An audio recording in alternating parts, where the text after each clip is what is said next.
Welcome back to another technical deep dive here in the debug zone. Today we're tackling a big question and breaking it down with insights from other users. Hopefully this clears up some misconceptions and helps you get the answer you need. So buckle up, stay a little curious, and let's jump right in.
And that's a wrap.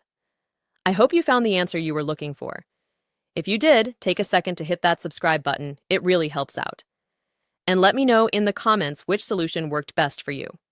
See you next time in the debug zone.